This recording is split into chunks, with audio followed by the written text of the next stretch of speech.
Hello, everybody, and welcome back to another episode of the Slappin Kpop podcast. I am Kayla, and today I am here with Sammi. Hello. And as was stated in our Rich People Murder Show awards last week, we are now here for full evil PowerPoint on the Penthouse 3.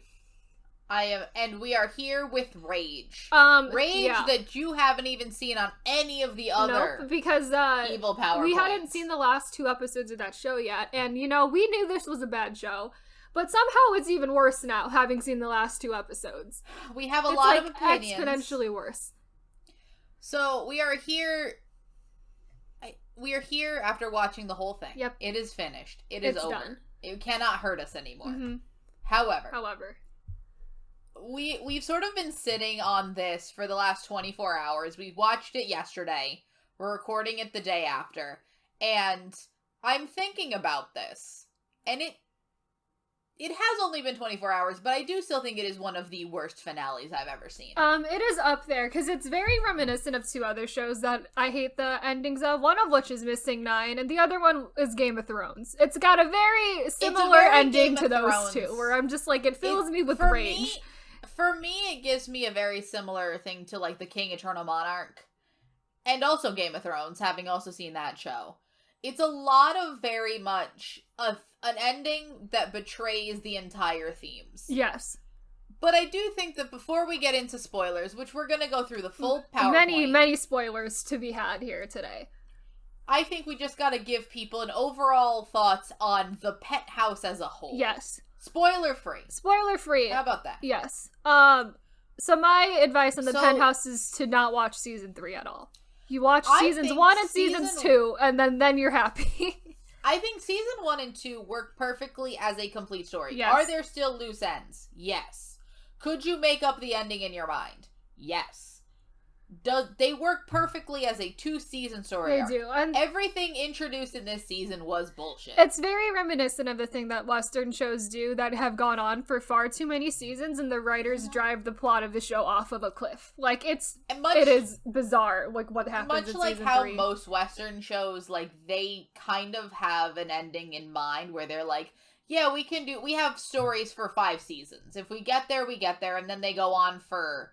Again, the one I am referencing is Supernatural. Yes. If they go on for 13 seasons, that's too many seasons. You've ruined your show at that point. I'm sorry. One that I am like for that is Once Upon a Time is very much like that because a lot of Western shows, they don't know if they're going to get renewed or not. So they try to make everything like nice and neat in like one season, but then trying to set up things if they get renewed again, which ends up making the plot not good at all. Make any sense. Because you run out of content for that fast, and then you have way more seasons than you deserve or can tell a good story in, so.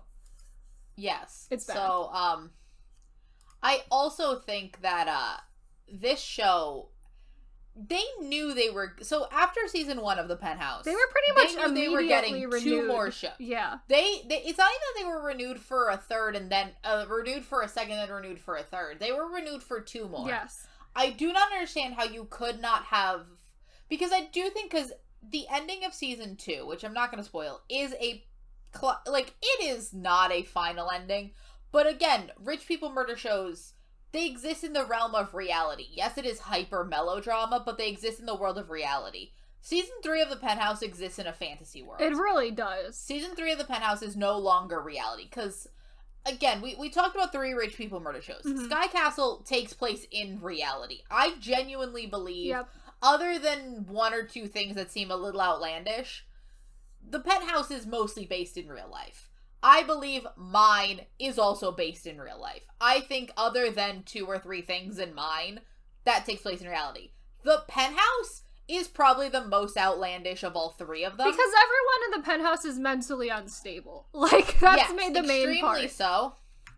And I think my thing with the Penthouse is that 1 and 2 were absolutely wild. And it was wild in, like, a fun way. But wild in the like, best a fun way. and engaging way. And Penthouse 3 is wild, but in completely outlandish and unbelievable and ridiculous ways that are worst way. Not good. Yeah. In genuinely the worst way was it ridiculous and outlandish.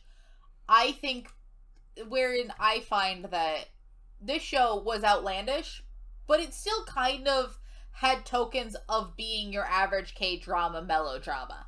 It kind of reminds me a bit of a show I recently watched that I think is very good, Graceful Family. Graceful Family also has a very similar thing with that. But you can still see the remnants of the world we live in. Mm-hmm. Like, there are things in the Penthouse that I could see happening in real life. Yeah. The entirety of season 3 is bullshit. We can't. None of that is good. I think that overall, watch the first 2. That's all you need for this. Like, you don't need anything other than that. No, it's not necessary. It ruined the show to me. It really did. The thing was, we both ended up watching the first 2 seasons of the Penthouse in like 3 days. Yeah, 2 to 3 days. Like, it was a ridiculously short amount of time. I binged that immensely. Yeah. Same. Like, we watched it like hard through. We were so excited. We were like living in it. Mm-hmm. And I do think that like those 2 seasons, I almost forget what that excitement is because we've been like watching season 3 for about 3 months. Yep. And I am mentally exhausted. And also it kind of, I think maybe because we binged the first 2 seasons and then had to watch season 3 weekly, mm-hmm. it kind of has sort of ruined my memories of season 1 and 2 in a way, wherein so much of my memories is on season 3 because it is so recent. It is so new in my mind. And it is so far off of what I wanted for this show. Oh, yes. Completely. So, that's our spoiler-free review. Now it's spoiler time. Now we're spoiler time. So we're going to go all of through seasons 1, 2, and 3 just to be safe. Oh, yes. Yeah. We're going to focus mainly on season 3, but I do not know anybody that will have watched season 3 and I don't know what the hell you're doing if you're only 2. watching season 3. Like, that seems like the worst possible thing you could do. That's the worst opinion. Yeah. So, I think to start it off with, I just want to say that, start off the spoilers, you could have ended the Penthouse with just Logan blowing up in that car and that would have been fine. Like, that could have just been the end. Or 2, you could have not blown him up in the car, sent all of that, because again, the ending, let's start with the ending of season 2. The ending of season 2 are that all the parents, jailed. Like, Jenny's, like, the only person not in jail is Jenny's mother. Yes. Jenny's mother stays to raise all of these children. Yes. And, what is her name? Soron. Soron is not in prison. Yes. But Sujin's in jail, Yoonhee's in jail, Judante, the lawyer and his wife are in jail, yeah. Yoonchul's in jail. Everybody is in prison. For varying lengths of time, they're all put in jail. Yes. They're all but that is justice, because again, we know that they're not gonna get on death row. This is Korea. I think they're not all gonna go to jail. The longest sentence for that is like Judante, and he gets like 7 years. Like, that's all. I think so, yeah. But I think Yoonhee also gets like 7 years because she did murder a child. She gets 3 because she gets 3 for murdering a child? Because Suran tells the court that she wants to forgive her, so they give her a shorter sentence. They give her shorter. Yeah. I think originally they wanted to give her more. They did, but then she gets a shorter one. Yeah. So again, I think if you ended it with that, there's at least, because in theory, they have also lost all of their money. Yes. Because there's this underlying plot of real estate that everyone loses or regains their money at any point in time. But also, they will have gone to jail. They're for fraud. Mm-hmm. In theory, when you go to jail for fraud, you will also then have all of the investors in their fraud money, wanting their money back. Yep. And guess what? Your assets will be wiped. Yep. That's kind of how that happens. And then all the kids are going to go off to, opera college. Yeah, whatever they're doing there. You cannot tell me that is not a... Like, if you added maybe one extra episode the way all K-dramas do to be like, hey... We're gonna just see how everybody is in 5 years. Yeah. Like, do what they did at the actual ending of the Penthouse 3. We're gonna have a 3-year time skip, check up. And just see how everybody is doing. And you cannot tell me that would not be perfect. Yep. Of just by the 3-year mark, everybody except for Judante would have been out of prison. We could have caught up with all of what they were doing. That would have been fine. I would have been fine with it. That sort of would be a realistic ending for this show. I'm intrigued. Mm-hmm. We're fine. Why did I need to watch 14 more than 14 hours of this? Yes. Because those episodes are not an hour. Because the thing is the first thing we do at the beginning of season 3 is we get everyone out of prison. Immediately everyone's out of prison. And we don't do, like, there's, like, no time skip either. It's like they were in there, like, a couple months, maybe. A year. No, I think they say that they were in there a year because the kids they graduated. And they're all in college. High school, and now they're in college. Yeah. But it's or varying like, we colleges. we didn't need that at all. Like, and also the fact that it's like they escaped from prison, but then no, turns out we're gonna release them. And I'm like, they just I forgot. No, I forgot that Judente fucking gets out of prison, goes back into prison, and then is quote unquote legally released from prison. Yeah. I'm sorry, because the one thing I will say is that, at least from the American legal system, I'm sorry, yes, he may have been up for parole, but to my knowledge, and I don't know if it's the same in South Korea, but if you escape from jail, that's still illegal. They call some bullshit where they never actually know he escaped and went back, but it's like, whatever. It's still dumb. I hated it a lot. That's stupid. There's no way he's doing that, and like, realistically, but like, that's the Penthouse for you. But that's like the least offensive thing. Somehow that's the least offensive thing of this show. Let's go to the maybe most. So they're all out of jail now. I don't want to spend too much time on that because that's maybe the least. It's like we do it immediately, and then it's because we need all of our evil characters back, essentially. Great, they're all back, and they've learned nothing from prison. Mm-hmm. Great, we're all back to the status quo. Why did we waste time putting them in prison? I don't know. Who knows? But now we're going to talk about, we have things entirely in bullet points, so if we're just going to sort of hop around the plot a little bit. So we have a couple new characters here. Do you just want to go to maybe the most real-world offensive thing done by the show? One of our new characters here. We're going to talk about Alex. Alex. Alex is Logan's twin. I don't know if he's actually He's not, I think he's just a brother. Twin. I don't think he's a twin. But we nominated them for best twins because they're played by the same actor, so. They're both played by the same person. They are twins to me. But, I'm sorry. When did Logan ever mention he had a brother? Never. He mentioned he had a sister. He mentioned he had an adopted sister, but not an actual brother. He had, and this will become relevant later, whom they stole bone marrow from. Still continue to say that, but also, why couldn't they steal Alex's bone marrow? I think they do say that they do say for some reason he couldn't, but I don't. It's just because plot convenience. If they're twins, it's the same. I don't think they're twins. Why? So Alex is only here because they needed to give that actor something else to do while Logan was in a coma. Is essentially why that character exists. Again, Logan. Pretty sure. It's not that.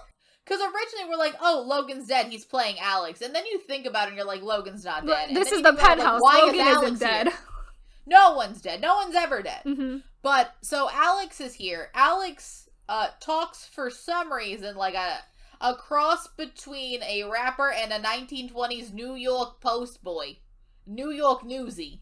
Somehow. I don't even think that actor's from New York. He sounds he's talking like he's got this weird gangster sound to him too. It's very bizarre. He sounds like he could be in the musical Newsies a little bit. Like that kind of and I do think super that into it accent. I think that's the accent that actor just has, because you can hear it a little bit when he plays Logan, but it's not nearly as prominent at all. It'll slip out a couple times. I did look up the actor. He did take acting classes in Manhattan. Yeah, I knew he was American. I think he just sounds like that, but it's just very much exaggerated as Alex. No, in a weird way, no, because I feel like Logan is his real voice. Logan feels like an actual human voice. But he does have a weird he does have a New York undertone to that, yeah. An undertone to it, but the same way any person that grew up in the tri-state New York area it's not has an undertone to it. It's not this really bizarre I feel like whatever is going on there. You can tell where people come from based on their accent. But yeah, Alex also has face tattoos. Great. And dreads. Great. And grills. Great. The producers of this show had to immediately apologize for it because, just look at him. Look at him. And a massive leopard print fur coat. Great. And the only thing they really did, jewelry. The only thing they did to fix his character was they got rid of his dreads and just gave him long hair. And that's all we really did about it. Let's be honest. I don't think you can fix face tattoos. No, once you made a decision to have a character with face tattoos, you cannot. Once they've introduced him as that was all that could happen. Alex got massive face tattoo removal. Yep. Like, very recently. That's why he came to Korea, man. They have the best the face plastic tattoo surgery. Yeah, fabulous. Mm-hmm. But yeah, no, they made a terrible decision with this character. That character is like, do I think that character is blatantly trying to be a stereotype of a minority? No, because I do not think that accent he is attempting to do a minority accent. No. However, I think he's taking his own accent with, and like, you whatever. Mix that with how this character looks, and I'm sorry, it seems a bit offensive. I don't know. Neither of us are from the groups that are to or to not deny this apology, but it's weird. It seems like a bad decision all the way around. It was, and South Korea continues to make mistakes like this and seems to not learn from it at all. Even though it's been happening for so many years, and we just never seem to learn any lesson from it. So weirdly, in a drama, it almost makes more sense because you do not make as much of. Not the Penthouse 3, obviously, but many dramas are not made for an international audience, but in K-pop especially. Yeah, and it's just like, I feel like we should be past this by now, but we're not, so. But we're not. I don't think we ever will be. Alex, generally, pretty useless character to the overall storyline, too. Alex does nothing. He doesn't do a lot. I often wonder, did they want Alex, like, because they cut Alex, and I didn't actually look up if the Penthouse was a show that was filmed as it aired. I don't think it was. I think the whole thing filmed and the whole thing premiered. Mm-hmm. I think that they might have been filming season 2 and 3 at the same time. But that's neither here nor there. What I will say is that they did edit Alex. I wonder if they edited Alex out. Yeah, I do. They might have. This show is such a mess. It's either that or they had to reshoot. It's either that or they had to reshoot all the scenes he was in. Which makes me think that they maybe reshot these scenes that they could not just edit out. Yeah. Because Alex is not really in this show almost at all. No, not really. He's in like maybe 3 or 4 episodes, but that's about it. His only real relevance to the plot is so him and his whole family can be back here on the like weird search for Logan. And once we get Logan back in the plot, they disappear again. Like, we don't need him anymore, so he's gone. They disappear again. And also, he is there for when he gets there's that meeting with him and Logan at one point. He has a nice conversation with himself, I guess. I don't really know. Shot in, like, 1990s Lindsay Lohan Parent Trap style, where it's, like, the most obvious, like, we cannot show them in the same frame. And I'm like, we've reached beyond this. Mm-hmm. Like, there are ways to put 2 of the same actor in the same scene, but I don't think you have the budget for it. No. You would think a show like The Penthouse would, but they do not. No. I also want to, I think this is, speaking of budget, I feel like this show was running out of budget. Yeah. Probably. I can see that by the end of By the end of the show, we were doing really weird things, yeah. Yep. So, theory board family tree? Yep. So this season is where the family trees get even more fucked than they were already. So we have the fact that for some reason, Anna Lee and Logan Lee, yes, brother and sister, adopted brother and sister. Great. Yes. No point I don't know if Alex is supposed to be a younger brother or an older brother. He seems like a younger brother. Yes, so I would assume Alex is an older brother. Logan? I think Alex is older. Like, I don't know why. I feel he feels older to me. I don't know. He might just be like a fuck-up older brother where it's like everyone puts their thoughts on... Everyone puts everything they want on Logan. Or maybe he was younger. Because maybe it's like I don't know. It's weird. I don't know. It doesn't matter. What the relationship is. But the relationship is they were adopted, and then the only other one we're really aware of is that Sola was Suryoung's real daughter. And that's what we knew. Going into season 3. That's all we knew going into and then Judante had this the two twins with the two twins woman who looks like the same person, Yes. And we found out that, what is his name? Yunchul was Runa's dad. Yes. That's what we knew. Yes. Runa was, they were, which again, that, can I go on my little rant here? Yes. About how that doesn't make any sense? It doesn't make any sense to anything. How the fuck are Runa and Unbyul the same age? There can't be. Did he? Because he would have had. Because that would mean he would have to sleep with Yoon, Soojin and Yoonhee the same year. Yeah, so that means they would have broken up and he married Soojin within, like... Immediately. 6 months. Yeah. Within 6 months. Minimum. And to be fair... And you know that they... This is before he went to medical school, because he gets into medical school. Yes. Because of Soojin's... Yes. Parental and so they would have had to be married in medical school. You're telling me that he gets Yoonhee pregnant, immediately gets together with Soojin, marries her immediately, pregnant, marries her, becomes a doctor, because we start the show when they're in middle school. Yes. So they're maybe 14 years old. They're in the same grade, yeah. They're the same grade in middle school, 13 years old going into high school. Mm-hmm. We're going to give them the max amount of 14 years old. Yes. By that logic, he gets into medical school, becomes a doctor, goes through his residency, and becomes is almost the head of a hospital within 14 years. It doesn't make that makes any sense. This isn't even problem. This is a problem that turns up before the Penthouse 3 when we find out that he's her father. Yeah. Or it's 2. like, what? Or 2, because in the Penthouse 1, it is implied that Yoonhee has not seen him since they broke up. Yes. Or he gets together with Soojin, is married to her, and then at some point cheated on her with Yoonhee, and then never spoke to her again. It's like, none of it makes any sense. They have that timeline is impossible.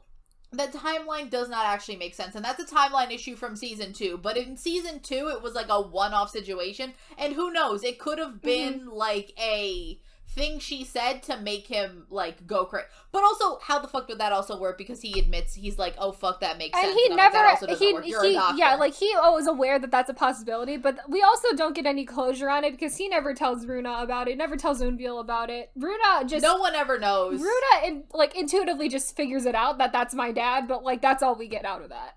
Yeah, and Eunbil never knows. And then he fucking dies before he can tell anybody anything. So great, everybody's sad, but that itself makes zero sense to me. And we're gonna get even more fucking stupid with the twins again. We're gonna get more fucked up with the twins, but we'll wait on that one. That's a different rant for a different time. I just wanted to go on this whole Runa rant. Mm-hmm. Because the timeline does not work. The timeline does not make sense because that storyline makes perfect sense to me. Yeah. That the Yoonchul, Soojin, Yoonhee storyline makes perfect sense as a relationship in a bubble. Yes. Except for when you throw that wrench into it, and it makes no sense that their children cannot be the same age. The biggest problem, I think, with this whole thing is that these children are all the same age. Yes, that's the main problem. That's the problem. Because you're telling me that the twins and Anna were the same age, which we'll get to why that doesn't make sense, and that Runa and Eunbil are the same age. That is incorrect. And then, like, the only people that it makes sense is that Jenny and Minhyuk are the same age. That's all we got, because they're not related to anybody. Those are not related to, they are that's only children. It makes perfect sense that they would be the same age as a couple of them. Right. The fact that those 4 are the same age... No, it cannot work. It does not work. 5, actually. Does not work. They don't make sense. Makes no sense. It does not make sense, and we'll get more into the timeline. Yep. So now we have... Do we want to talk about Jenny's dad? Yeah, so our next new character is So Jenny's dad is also finally let out of prison. It's implied that her dad's in prison in season 2, I think.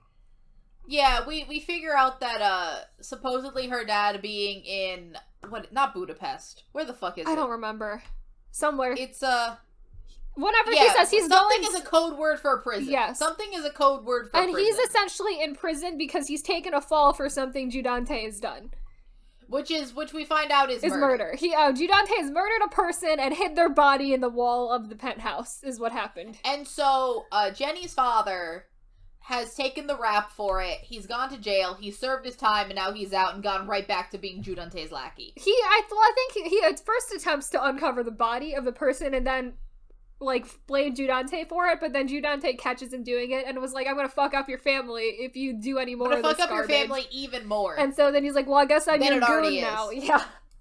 I'm back to where I started, back to the goons. Mm-hmm.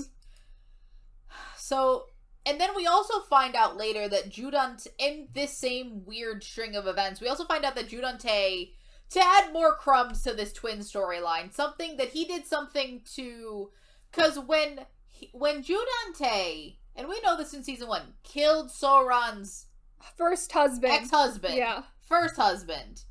Whom we don't meet. We don't meet He's him. Not we a do know he has no face. He's never. We don't know who that is. Because we meet so many people in this show. We end up meeting like Judante's first murder. Yep. Who I think is Soran's father. I don't know. I don't remember who that man is. To be honest, I wasn't paying attention. We get to meet Judante's first murder. Yeah. We get to meet a lot of people. We do not meet her first husband. Her first husband is one of the only people. He's a faceless man.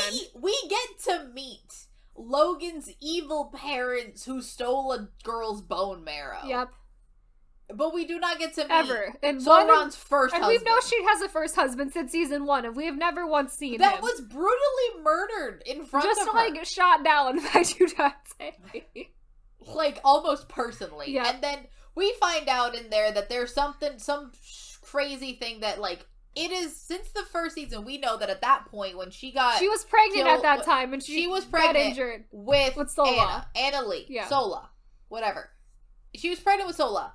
But surprise! Maybe she wasn't just, there was more kerfuffle with the baby. Sola's a twin. They were twins. She's a twin. Like, what? How do you forget that you were pregnant with twins? I don't, it doesn't make sense, you know, but it's not implied that she didn't know she was having twins. It is implied that after, she was only pregnant with one child, is what was implied. Yes. It is it's implied that, like, Soran, post her husband being murdered in front of her and her possibly getting hit with shrapnel, I do not actually understand how that... it's, you know, sure. The less we think about it, the better. The less I think about it, the better. It is implied that, like, the story goes is that, again, she was pregnant, she delivered the baby, they told her the baby died, but turns out, no, the baby was put up for adoption, and it's Sola. Yeah, That's the chain of events. Turns out we stole both of the babies. Now we have learned that turns out no, because Sauron remembered that she was pregnant, but somehow forgot that she was pregnant with twins, because they knew she was pregnant. Like, it's implied that at one point she knew and then forgot post-trauma, and I'm like, wouldn't you just forget that you were pregnant at all? Yeah, I don't, but turns out she was pregnant with twins. But we stole both twins to Korea. Put one of them up for adoption, which was an orphanage, which was Sola. And then he stole the other twin, because apparently one of the twins that Judante had with the Naekyo was a stillborn. So we stole the other twin. And Naekyo is going insane. Yes. So what we have now also learned in this whole situation is that, one, we knew Sola and the twins were the same age. Yes. It's iffy because maybe she skipped a grade. You can sort of write that off as to how are they the same age? Oh, right, she's not their mother, maybe whatever. But now we learn that they are exactly the same age. Yes. Enough where they are within maybe 3 months to 2 months of each other. We could have stole one of the twins and replaced a dead twin with one of them. Exactly. So we find out that one of our lovely twins, either Sokyun or Sokun, is Soran's real child. And Sola's actual twin. Actual child. And Sola's actual twin sibling. And then one of them is Judante and Naeko's child.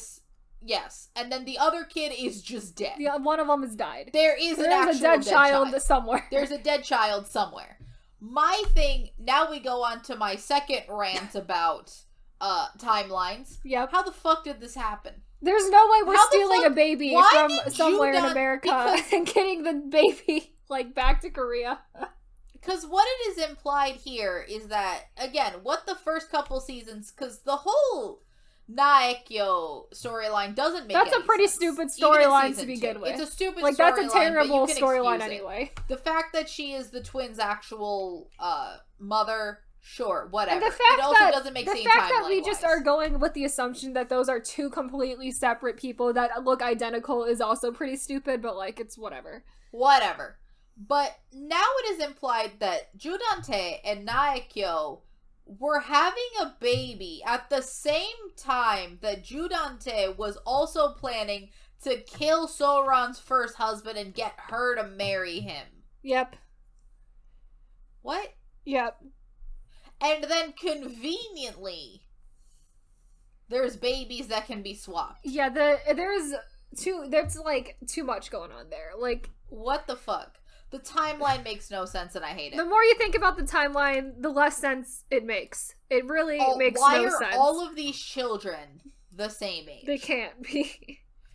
They cannot They literally can't. It's also now implied that Judante, especially in those flashbacks, remember the flashbacks right before Judante dies? Yep. Him and Naekyo were actually in love. Like, they were actually, like... Yeah. They actually had, like, a good relationship. He loved her. And I'm like, what the fuck? Sure, whatever. I don't fucking care. But, like, why the fuck? Like, what happened here? No idea what happened with that. But yes, babies have been swapped. Babies were swapped. All over the place. Upset. Yep. And sort of the only... very quickly, a lot of people learn. But also, we gotta get to our lovely, crazy nanny with Eunbyul. Yep. Which is the next major story plot, is that the crazy nanny from season 2 now has custody over Eunbyul for some reason.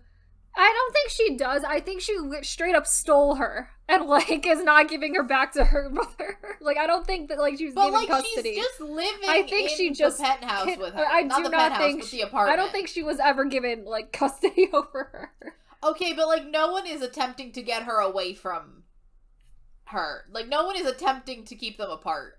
So, then Runa and Sukun attempt to get her away from Crazy Nanny. Mm-hmm. And they do. And then she gets stolen again. She gets taken back. She gets taken back. And then we have a massive car chase. Yep. And we get trucks full of goons. Yep. Because Jenny's mom calls in a favor with her bathhouse ladies. And her bathhouse woman is very important and has trucks full of goons. Bathhouse women are, like, the richest people you could imagine. Like, they are richer than... They put the penthouse people to shame. Mm-hmm. They have so much money. This is just also another theme of the show where it's like, we spent all of this time trying to rescue Eunbyul from this tutor only to have her go back. As we do a lot of things, setting up a plot point and immediately reversing it, like, as soon as possible. And, like, nothing matters. And nothing matters of it at all. Nothing matters. Yeah.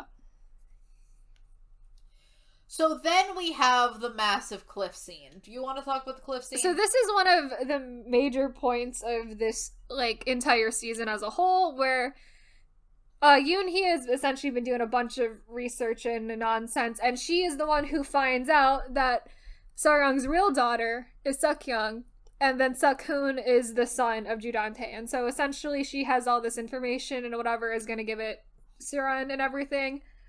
Somehow, I don't remember exactly the events of what's happening, but the tutor woman has Eunbyul, like, unconscious in a car. Drugged in a car. Yeah, she's drugged in a car because Judante is also involved in this situation where he wants to frame Yoon-hee for, like, kidnapping. Yes. To get her back in jail. And then the tutor woman's working with him because she cares too much about Eunbyul all for herself. And she will get her if she pays attention to him or whatever. So that's... Whatever. And then Yoon-hee comes across this and then decides she's going to save Eunbyul. And so we have a car chase for a little bit with Eunbyul unconscious in the backseat with Yoon-hee, and then she's being followed by Judante.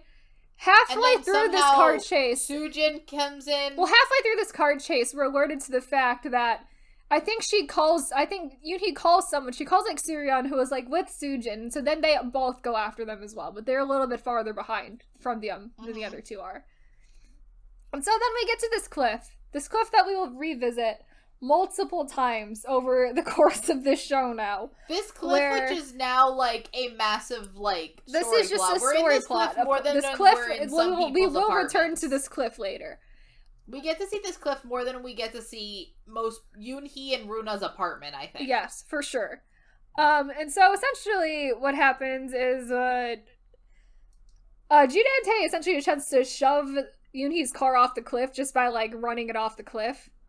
But then Soojin and Suryeon show up, so he has to run away because he's doing evil shit.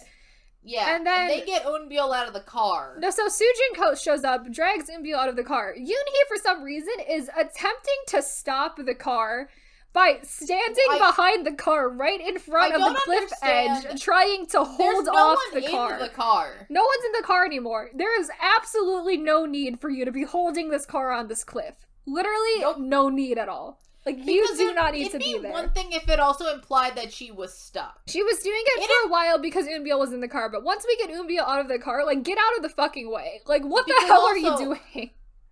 Because also, it is not implied that she is stuck. No. She's just there. She's just there. And then, while she's standing there, literally holding these 2 cars off of, like, from falling off this cliff for absolutely no reason at all. Soojin has a fucking evil flashback, realizes she hates Yoonhee, and then drops a rock on the gas pedal of Judantae's car, which pushes them both off the cliff. And the main thing is there was absolutely zero need for you to die there, but you did. It was one of the stupidest deaths I've ever seen. It was so dumb. It was maybe the dumbest. It is probably the dumbest of this show because there was zero need for you to die there. True, but now Yoonhee's dead. I spent the rest of the show thinking she was somehow going to come back. Because no one dies in the penthouse is a thing. But for some reason, she was one of the people we were just going to kill and make dead, really. Like, maybe Yoonhee had some shit to do. Maybe the actress, she had to go do some things. I don't know. So we kill her there. She does not come back to life. She is actually dead there. But Eunbiel is gonna have massive PTSD from this experience. Oh yeah. So then we have Yoonhee's funeral, which I only bring up so we can mention that for some reason there's paparazzi at a funeral and they get into a fight. Yep. I want to point that out that happened. They do. It's absolutely insane. I was forced to sit through that. And then it's very funny because, Minhyuk and Jenny and her mom are just, straight up assaulting the reporters because they're like, what the fuck are you doing at a funeral right now? Like, get out of here. And everyone is just crying. There was a fist fight at a funeral. There was a fist fight at a funeral. And also, Yoonchul appears, and he's a little bitch. He is gonna be a little bitch the rest of the season. We are not. If you are here to defend Yoonchul, get the fuck out. We're not. Get the fuck out. We don't garbage. Want it. This man's terrible. Yoonchul is a we will garbage get into man. Specifics later. Yeah, but there's a lot. We do not like this man. He's terrible. So then we have real fake Judante. Oh yeah. So this is a really dumb plot line that we have. So this is the plot line where it's like you could cut it out of this. Absolutely nothing changes. Like, this man adds nothing to the plot. Absolutely Plus the fact nothing. that this plot line you would think would need to be hinted at. No. You would assume that someone would hint at this fact. We fabricated this for season 3 and season 3 only, because we do not mention it ever before this point in time. Nope. Because it apparently turns out that Judante is not Judante. I don't remember his real name, but apparently he stole the identity of some man. Yes, so... And then locked said man in a Japanese mental hospital. I think his real name is Baek Joon Ki. Yep.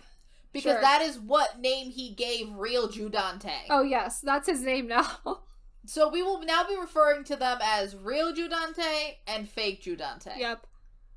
Real Judante is this new man. Fake Judante is the Judante we've been Real knowing Judante for is the most seasons. Useless plot point this Real season Judante has ever seen. Is here to be angry. Yep. To gamble away all the money all these rich people are giving him, and to do nothing. He does genuinely nothing. He genuinely does nothing. He genuinely extorts money out of a couple of the people, spends it on his gambling addiction, and then gets fucking yelled at for it by the people he took the money from, and then they just kind of send him off. They try to cut him off, and then they don't cut him off. Yeah, he's useless. He does absolutely nothing useful for anybody. It's truly terrible. It is terrible. And also the fact that he's here to also be on, 3 different sides, because at some point he's working with Logan and Soran, and then he's working with Soojin, and he's working with all of these people. Yeah. And then he never really does anything to Judante. He doesn't do anything. At all. Nothing. He does nothing. Nothing. Absolutely nothing. This entire season. Truly terrible. Absolutely garbage. No point to him. Honestly, I don't even want to spend any time on his story arc. Because he doesn't have one. He has no story arc. You could skip it, and honestly, it adds nothing and it takes away nothing. It just proves that somehow Judante, before he killed So-ran's first husband, also stole a man's identity. It was like, we did not Plus need... the fact that he's not a rich man. We did not need any more excuses to hate this man. Like, he's already pretty terrible. Like, we didn't need this. Like, we don't need any more reasons to know why he's terrible, because he's already pretty terrible. I think this is also just so that we could learn that fake Judante, was like a poor kid, and then he got all this money, and I'm like, I do not care. I don't care. Genuinely, I do not care about Judante's backstory. He could have been fucking rich all his life and still ended up a terrible person. Like, who cares? Like, nobody cares. No one needed that. That was useless. No one needed that. Yeah. So now we get to, do you want to do the circles? Yeah, so we have made a lovely Venn diagram here of all of the men in this show. And we have divided them up into men that we can trust and men that we cannot trust, and then Alex. Because we don't know what to do with Alex. Because Alex doesn't do anything genuinely terrible in the show. But just as existing, he's a lot of big question marks. So he's here in the middle. Yeah. So generally we have, like, a bunch of... So, much like a Venn diagram, we have our center, our circles. Yep. Alex is our confusion. We don't know what to do with that. He's there. But... do we want to do can or can't trust first? Well, in our can't trust, we only really have the two children, which is Suk-hoon and Min-hyuk. They're there and can trust because they're children. They're children, and also Min-hyuk did a turnaround this season. You know what? Good for Min-hyuk. He finally hates his parents. Yes. And is showing. Min-hyuk was also never, like, actively that terrible. I mean, he was kind of a shitty, like, school bully, but, he did try to kill a girl in a car. I feel like the female children have done much worse than him, so. Min-hyuk was always a follower. He was just a follower. And then Suk-hoon has been having a nice, like, 3-season, like, story arc turnaround, so. He was out here going undercover against his father. We love him. He's great. We love him. We have Jenny's dad. Jenny's dad is a really sweet man. You didn't think. He's a redeemed man. He's a sweet man, generally. He's a sweet man. He's a redeemed man. Like, he could have very easily been in the don't trust category if he would have kept being Judante's goon. No. And then he willingly goes back to jail. He's really doing everything that he does, like, to protect his own family. So, it's like, he does some questionable things, but he's coming from, like, the right place doing it. So, love him. And then we have Logan. So great. I mean, there's nothing wrong with Logan him. Is that I think the ending has sort of turned us sour on Logan. That's not his because of what they did to him. Logan as a character is he's like our main, like, male protagonist, essentially. Like, we're meant to root for him, and he doesn't really do anything bad. He is mostly fighting against all of the men and can't trust, so. Yeah. Logan. Also, I think I finally remember what the code word for prison is. Oh. Is it Abu Dhabi? I don't remember. It's a Middle Eastern city. I don't know. I forget what the code word for prison is in this show. I don't remember. Someone tell us, because it's bothering me. I don't remember. And I don't plan to go watch the Penthouse 3 I'm not to go watching look for that. it. Yeah. I want someone to tell me in the comments, so I don't have to try to figure it out. But yes, and then those are the 4 men we can trust. We've got those are the only men we got 4 men we can trust out of this whole show, and 2 of them are children. And 2 of them are in college. Hey, one of them actually did his military service, so good for him. Good for him. Also, I think it might be implied that Suk-hoon probably does not have to do it, because he is a... Because, again, I think if you win classical awards, if you win a classical music, he probably did then, yeah. So he probably doesn't have to. Got out of it, yeah. All of these people got out of their military service, and Min-hyuk, you know what? He's like, my family sucks, I'm just gonna go. Yeah, that was essentially his way of, like, excommunicating himself from his parents. He's like, I'm just gonna go to the military while you figure out your life. Like, I don't need this anymore. Peace out, I'm out. So then in the men we cannot trust category, men we can't trust. Look, we got real and fake Judante. Both of them. That is no brainer. Both of them are terrible. We have, Sujin's goon. Yeah, who genuinely has a big role in this show. We saw more of him than we did, like... a lot of these people. Judante's goon also here, because both of those are terrible people. They're goons. They're terrible. Yeah. They were loyal goons to the end. Fuck them. I still want to know why they were loyal goons to the end, considering the fact that by the end, none of these people had money. How the fuck were they paying them? Especially Sujin's goon. It's really mind-blowing, the loyalty for them. Yeah, it truly does not make any sense. Then we have terrible lawyer man, Minhyuk's father. He's god-awful. Like, he's terrible. He's terrible. He continues to be useless this season and only be here to... He's kind of the comic relief because he's so ridiculous, but, like, he's also terrible. Like, no. Yeah. Because then you also have the fact that his ending, his big triumphant ending, is that he is not in jail, but he is now running scams. He's running, like small-time, like, scams and probably going in and out of prison a lot. You know what? That's the best way for him and that's what he's doing with his life, yep. And then maybe a controversial pick, but we are not a Yunchul, I don't think it's that controversial. Like, I think he's god-awful. He is terrible. He's terrible. I don't know. I feel like some people might like him. I don't understand it. It's not me, but you know he's what? Terrible. Anything's possible. This man is terrible, and I hate him. Absolutely terrible. They tried that. I think they do the thing where they try to make him seem like he's good at some points in time, but then immediately destroy that. Any hope that you had in him. True. So he, this season, doesn't do anything. He begins the season to become Judante's lackey. Yes, he spends a lot of the season being Judante's lackey. He is a goon. Mm-hmm. Bullshit goon. And he lives in a shitty apartment. Like, he lives in a shitty one-bedroom apartment, which is, by one bedroom, I mean it's one room. It's one room. It's a one-room, like, studio apartment. Yes. Like, he can cook from his, like, he has the kitchen right next to his bed type situation. Yeah, it's like closet-size apartment. Yeah. Yes.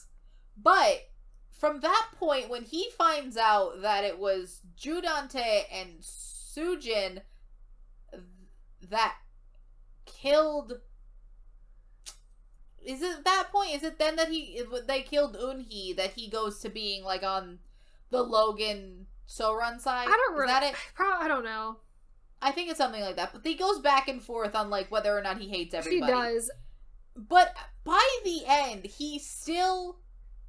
I think... I want to point out the man that we started this actually show with. the worst person ever in his dying moments. Like, he's terrible. Like, actually terrible. In his dying moments. Because I like to point out the man we met in the first episode. The man we met in the first episode actively had So-Ran and Judante and Lawyer Man and his wife over to his apartment and was actively saying, I hate my wife. Yes. And I'm like, that's the correct opinion to have. And in his dying moments, and then, like, actively tried to get his daughter out of the situation. Yeah. Actively attempted to divorce his wife. Actively doing all the things. And in this man's dying moments... Mm-hmm.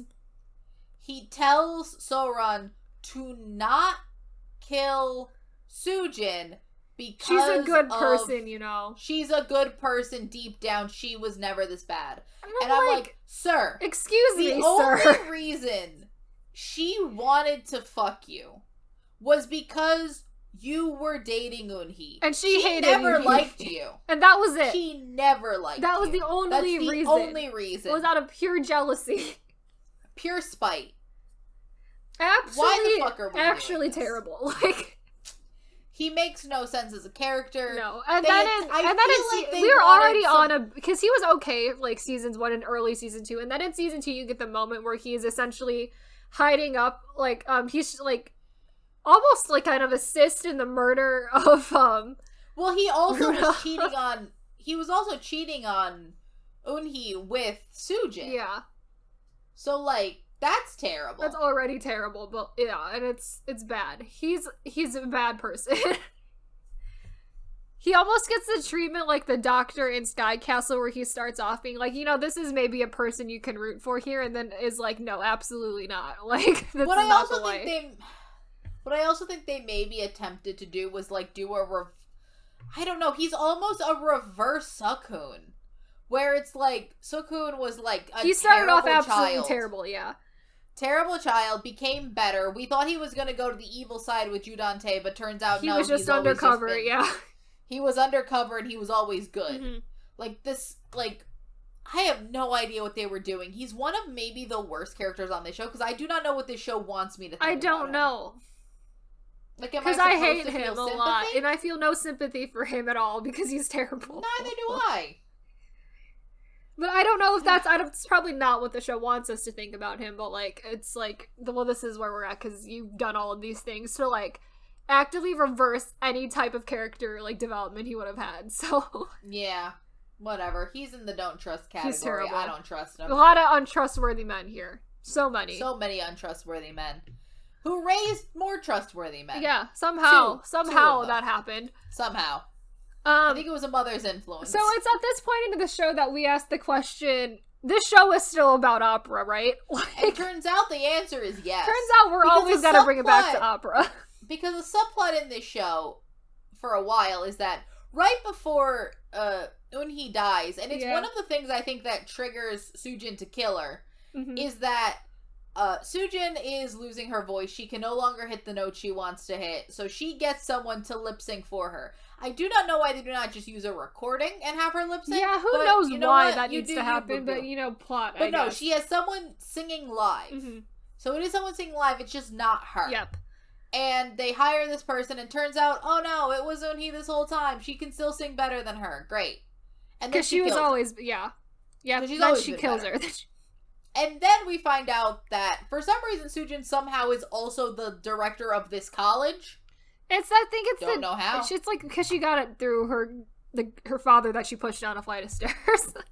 She did, but didn't she get the high school because of her father that she pushed down a flight of stairs? There's like some internal thing that happened there where she got all of her power back and now she's like important in the music world and whatever garbage. I didn't realize convenience, that, like, whatever. I don't care.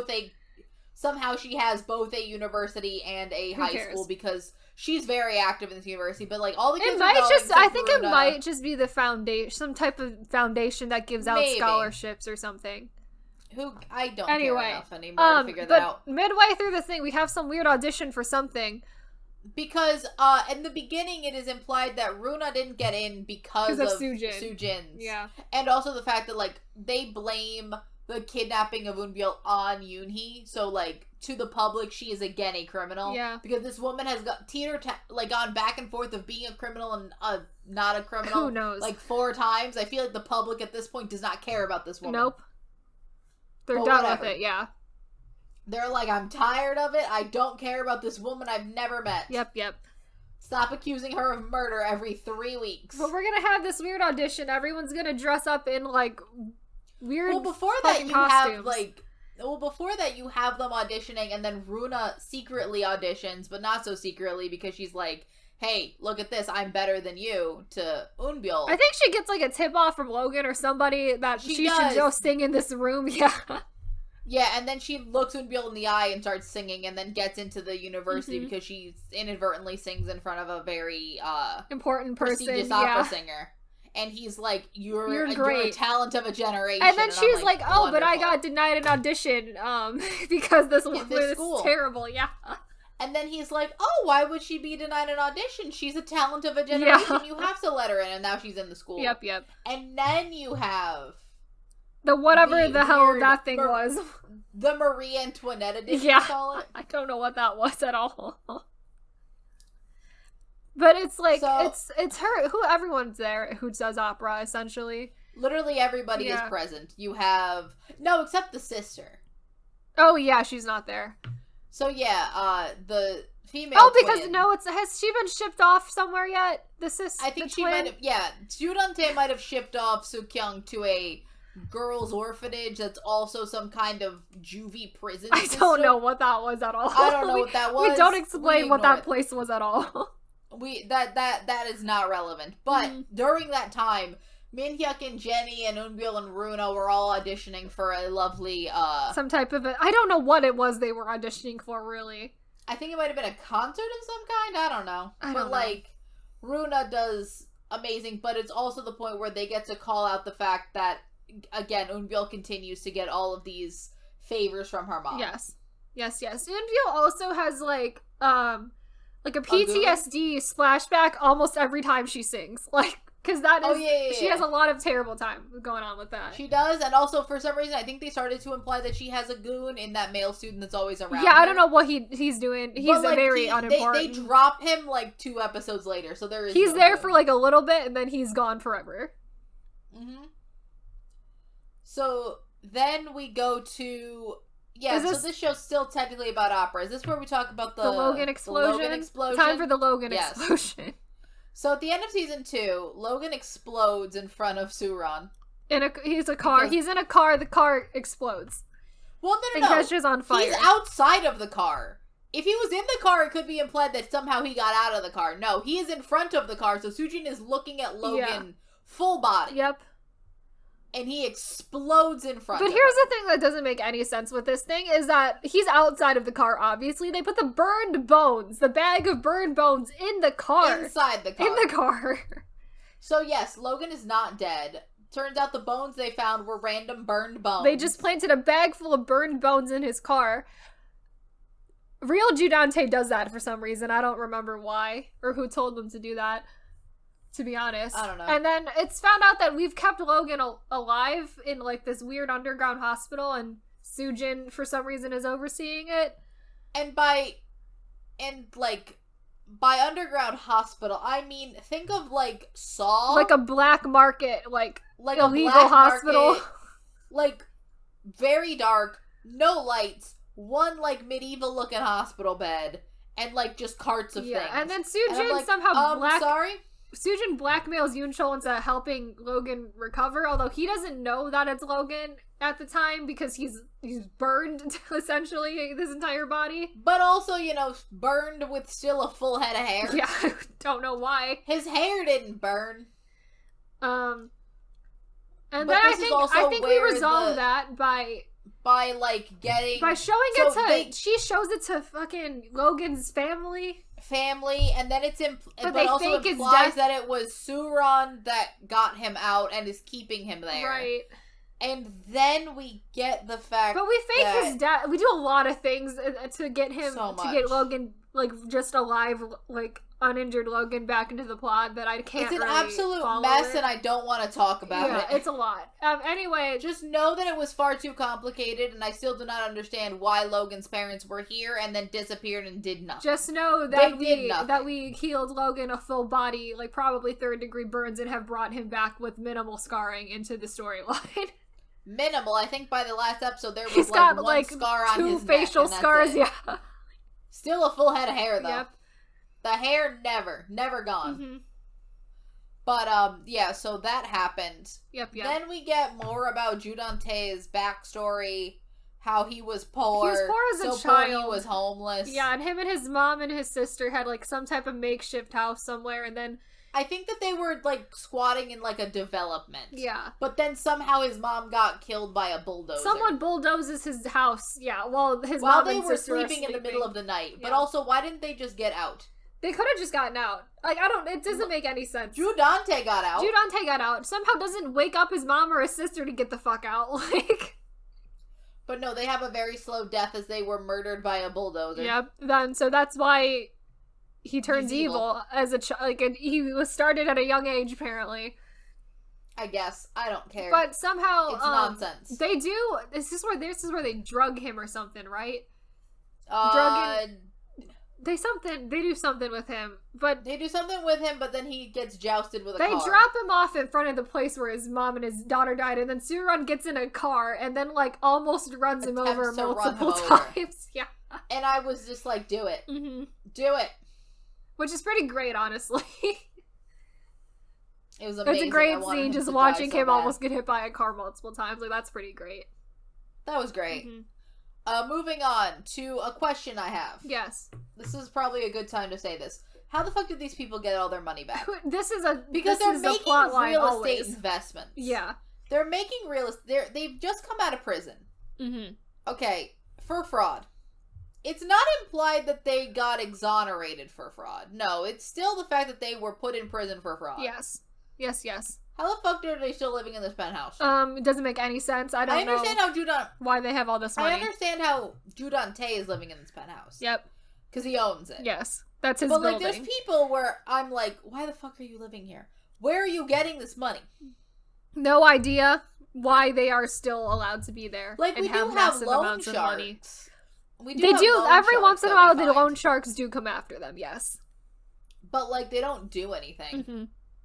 Which at that point is like, why, if these loan sharks aren't gonna kill you. Yep. Why the fuck don't more people take out things from loan sharks? Isn't the thing with loan sharks that they could kill you? Yeah, they could. Just saying. But I guess, money's coming out of the walls, I guess. Sure, I don't care. I guess. Whatever. So now we have the beginning of the downfall. Yeah.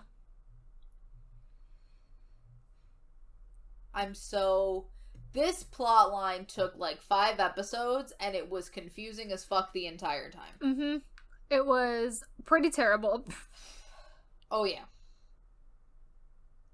So we start with the fact that... Oh, did we mention the Unbiel dementia pills yet? No, we haven't. We haven't mentioned that she has early onset dementia.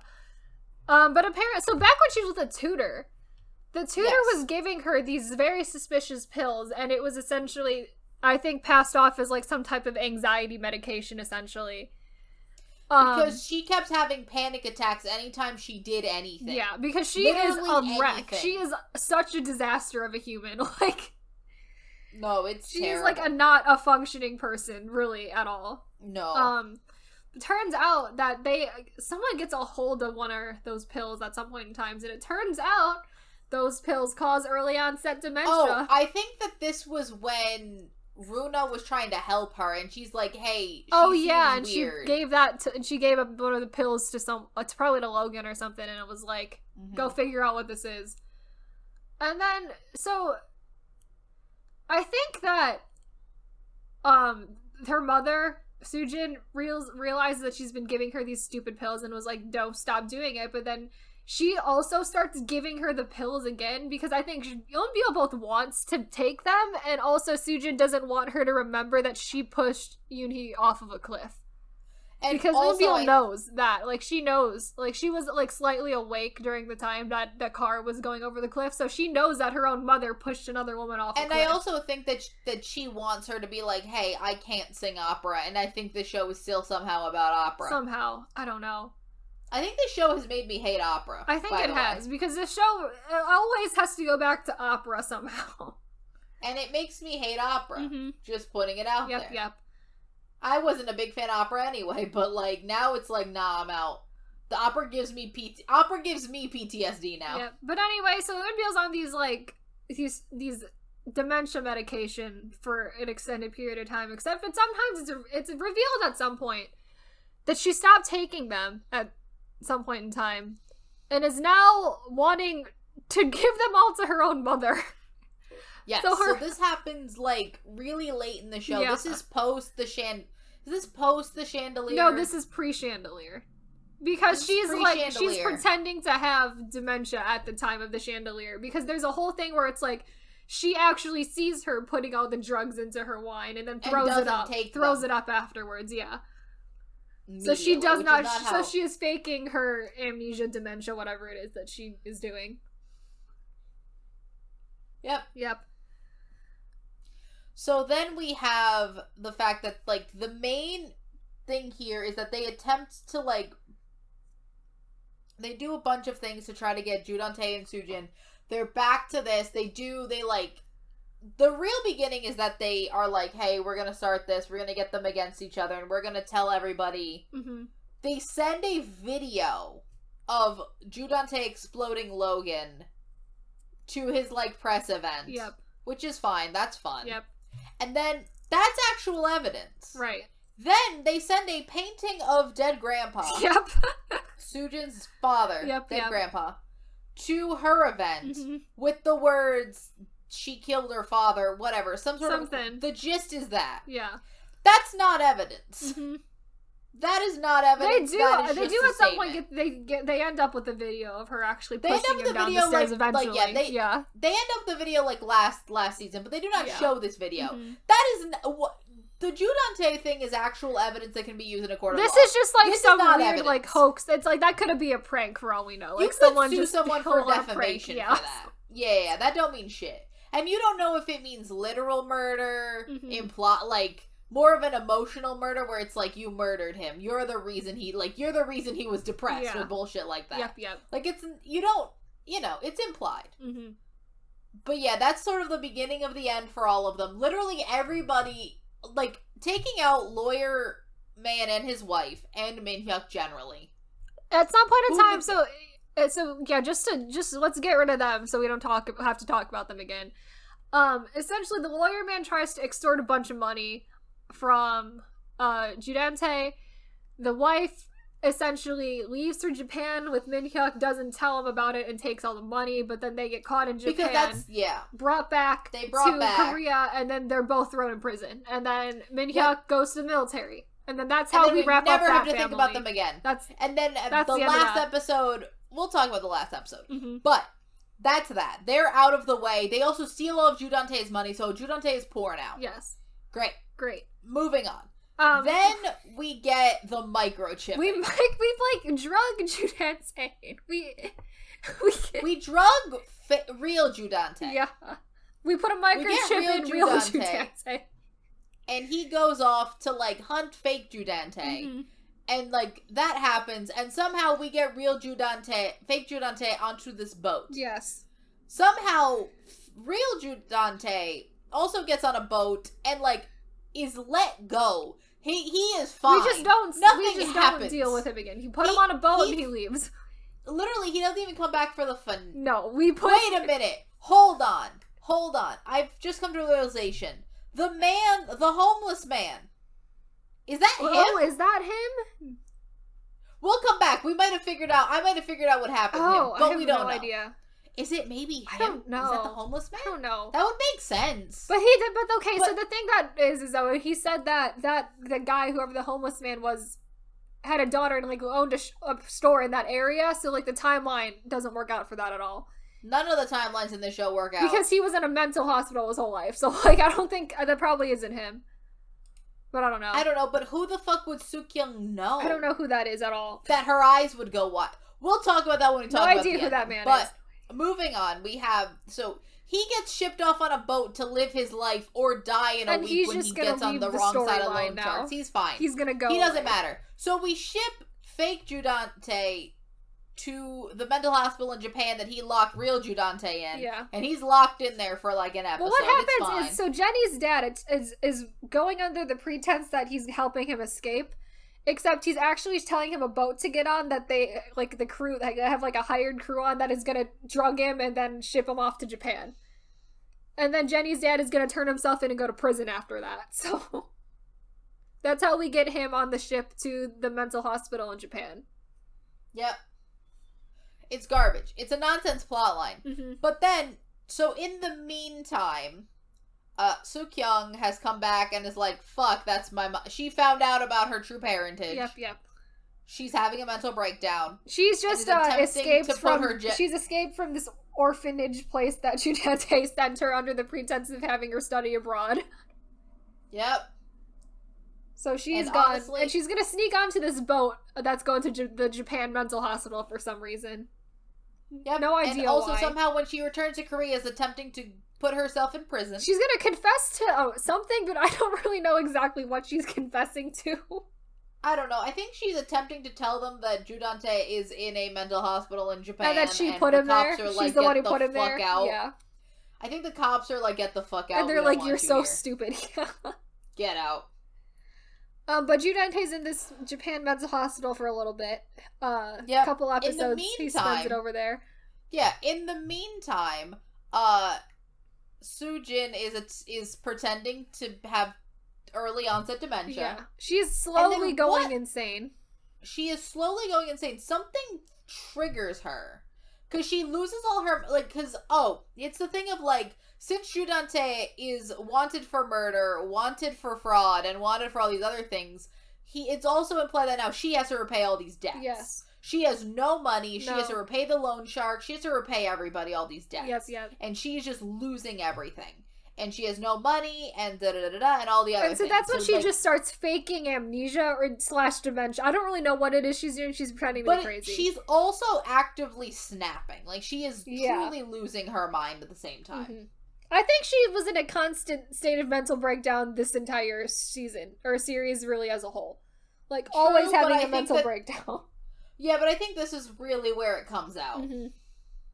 Because then, at one point, she manages to make her way back into the penthouse, finds Runa in that old, like, that clubhouse room thing, where the kids study and whatever, mistakes her for Eunbil. And then attempts to, like, take her with her. Runa is not having like, what the fuck's wrong with you? By this point, post Runa's mom dying, And she ends up kind of taking a break with Sukun. Like, they don't they officially break up, yeah. They break up. They're like, we need time. We gotta, there's, a lot of shit going on in life right now. And also, I think it's right before, like, Sukun went undercover with his dad. So he's like, you know what, I don't... Like, this is a bit much. Like, we're gonna break up. We're gonna just... By that point, other than, like, the occasional bit with her going into doing the opera thing, she's not really in this show that much. There's... Like, the only other time she's really has a part is where stupid Yoonchul leaves her stuff in front of her apartment, and then she's like, no, get away, because you're dumb. And then it reveals that she knows that he's her dad, and that's all that we really get from her. Yeah. So it's not really necessary. No. So then we have the fact that... So Yoonchul comes into this thing because he hears screaming. Sujin screaming like a maniac. Everyone's screaming like a maniac. And then they have a physical altercation. And let me tell you what happens in this physical altercation. They're having a physical altercation. Sujin pushes both Runa and Yoonchul down the stairs. Yes. He sort of, like, gets behind her and protects her, so Runa's fine. Mm-hmm. Yoonchul falls down the stairs, and the way the stairs are, there's he hits the stair, and then he hits a railing. Yeah. And that's it. And then he passes out unconscious. He's just knocked out from that. And then, somehow, Sujin, like, yeets herself over a railing. Falls. It's not a large fall. It's maybe 8 feet? Yeah. 10 feet. It's high ceiling. Well, she grabs onto the chandelier. She grabs the chandelier, but falls from that point. So maybe 10 feet. Yeah. And then the chandelier falls on top of her. Like, mind you, we've seen the chandelier. The chandelier is not sharp at the bottom. It's not sharp, no. But when it hits her, she does start bleeding from the mouth. It stabs her right in the stomach, the chandelier. Like, impaled through the stomach with the chandelier. It's implied that she's impaled. Mind you, I know that the chandelier is not. It's a blunt chandelier. The thing is, it probably weighs a lot. It probably is a heavy chandelier. Yeah. It does weigh a lot. It would at least cause a lot of internal bleeding. Like, I do not think it would impale her straight through. But she's coughing up. Not really coughing up, but blood is coming out of her mouth. Like, she should be deceased. It sort of implies that you've been impaled. Yes. Like, so, she should be. I do not understand. Should be dead, but she is indeed not dead. So the next episode, we figure out that she's not dead. Mm-hmm. She's fine. But she's fine, but has amnesia. Like, we're fully into the she's fine, but she's got amnesia, dementia, whatever. But Yoonchul is fighting for his life. Yoonchul is in really a life-threatening coma. I'm like, what? What are we doing? And I'm like, I'm sorry, he hit his head on the stairs, and he's in a worse case than this woman who was impaled through the stomach with a chandelier. Yep. Okay. So mind you, this entire time, Eunbyul is still on her mom's side. Mm-hmm. But whatever, we ship them off for another episode. Then Judante escapes the mental institution. He does. He escapes. He Joker smiles himself. He cuts that Joker smile. Only on one side of his face. And I'm just like, we didn't need to do this. Like, that was unnecessary. That was so unnecessary. Yep. And it's like, I am completely unable to take him seriously once he, cuts a Joker smile into his face. And I'm like, I'm sorry, but now you're just you were able to take him seriously before? But it's just like, once that happens, and I'm like, okay, you're just fucking stupid. I can't. It's so dumb. And I'm like, it was so unnecessary. Then he somehow gets a hold of his one goon and then pushes said goon off of a building. Yeah, and then, the goon ends up, the goon dies. The goon ends up taking, the goon ends up taking the rap for, I know what happened. So at this point, Logan and Soran end up staging a, engagement party that looks exactly like a wedding. It might as well have been a wedding. It could have been their wedding. Probably should have just gotten married while they were both still alive. We'll get to that, but, at this point, Judante they're like, we're gonna lure him out. So they lure him in. He begins to place a bomb. He places multiple bombs around the penthouse. A lot of bombs. Yeah. And then, he alerts them that's happening. Everybody leaves. Yes. The only person technically implied left still in the penthouse is Judante and Sora. Yes. They are in the penthouse, their apartment, the top floor of this penthouse. And, they begin to have this whole conversation, about everything. Sorang shoots him in the head. He falls out of the building. Yep. And, tumbles down and then falls through the glass ceiling and then does not land in the statue. Right at the foot of that statue God, where Solon was dead in the first season, yeah. And at that point, we're not gonna act like the Penthouse. Logan comes in, and for some reason, as this active, like, situation of evacuation in the Penthouse, for some reason the elevator still works. Yeah. Somehow the elevator still works, so they take out the elevator. Let's take the elevator down these, like, 100 floors of the Penthouse. Again, the elevator should not be working. They're still taking the elevator down when the top of the building is being blown up. But also the bottom of the building is also being blown up, so I don't know where this elevator is landing. Mind you, it's the same, like, external elevator where she saw her daughter. Yeah, it's a completely glass elevator, yeah. Yeah, where she watched her daughter plummet to her death, too. Yep. Also, how it's implied that we shot Judante through the head and he falls however many, like, hundreds of floors through this building and hits the bottom of the statue and is still alive. When he falls that much and has been shot in the head. He is still alive when he reaches the bottom of the building. Yep. And then it was like, we weren't even sure that he was dead, because we did shoot him and made him fall, like, 100 stories and then drop the building on him. But, like, you know what? I wasn't convinced he was dead fully. Mind you, this was, like, episode what? 12? 12. No, 12. 12. This was episode 12.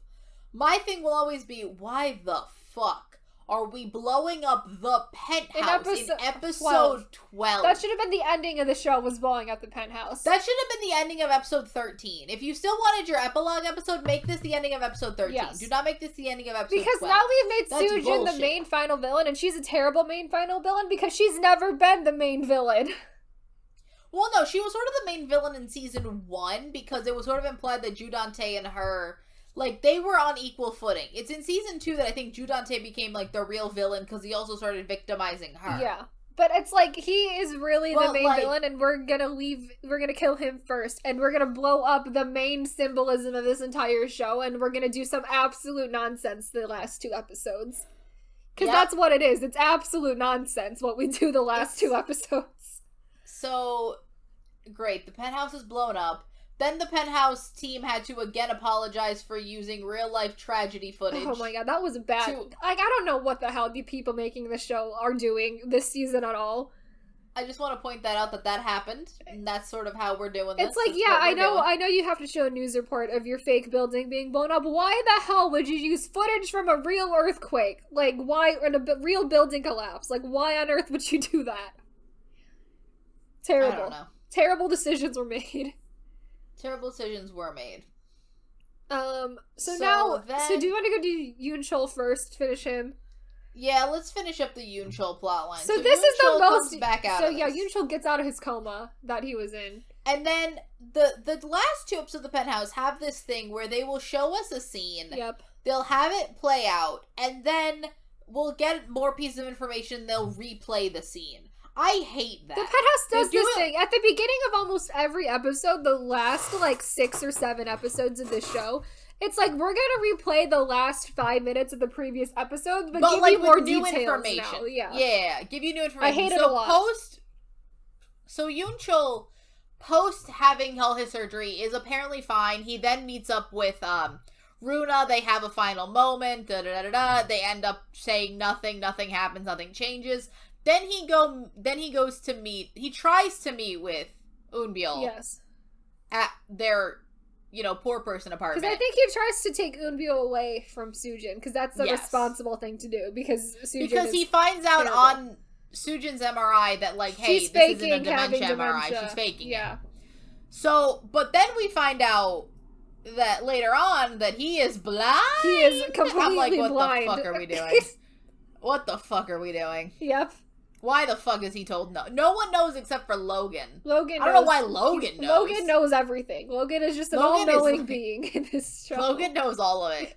And I'm like, what the fuck are we doing? But he's blind. Are we doing?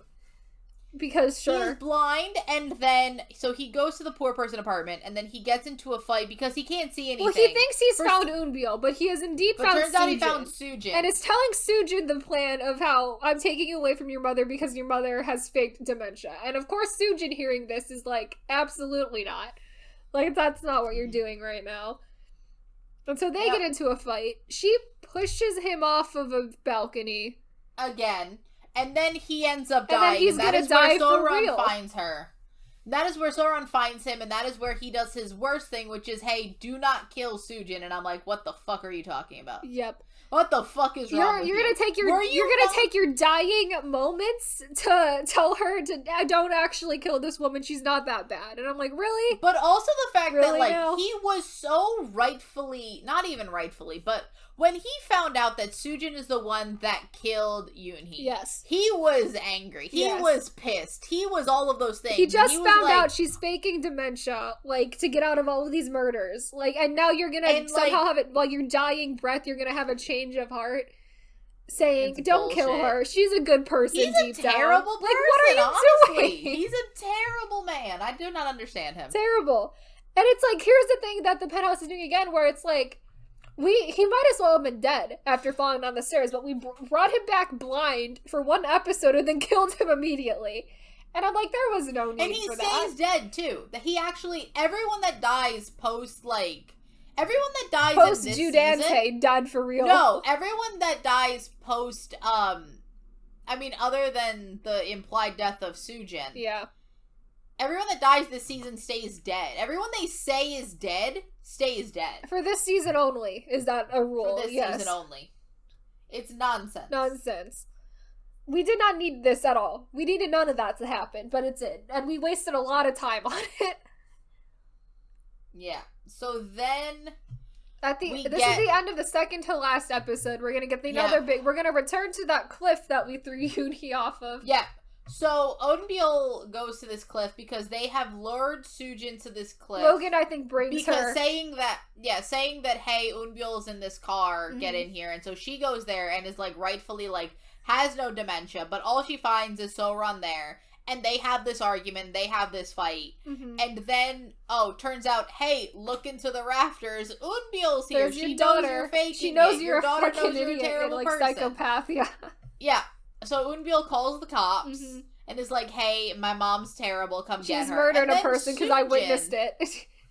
Yeah, you witnessed her kill multiple people, but, like, we're fine with that. Yep. And then Sujin throws Sorang off the cliff, essentially. Yep, and so she's gonna go the same way that Yoonhee went off the cliff. Yep, everyone's dead, and then everyone's upset. And so then...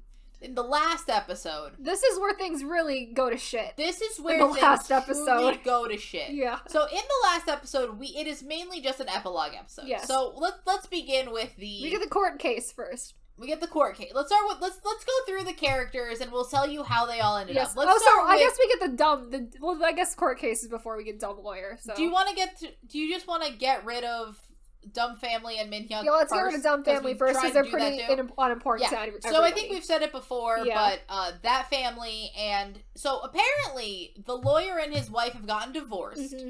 He's paying her alimony, so she's still living okay. I think it is implied like she has a job. Yeah, like she's fine because she's at the final Runa's final performance. So she's implied that she's living her best life, and he is doing petty. He is essentially a snake oil salesman. Yeah, he's running these like mini like con schemes or whatever. The man is attempting to sell Alaskan ice, and I'm like, that's not all right, buddy. That doesn't work. Yeah, sure. And so then he gets arrested. Like, goes to prison, and it's implied that like, oh, I still love him, and I'm like, do you? Why? But why?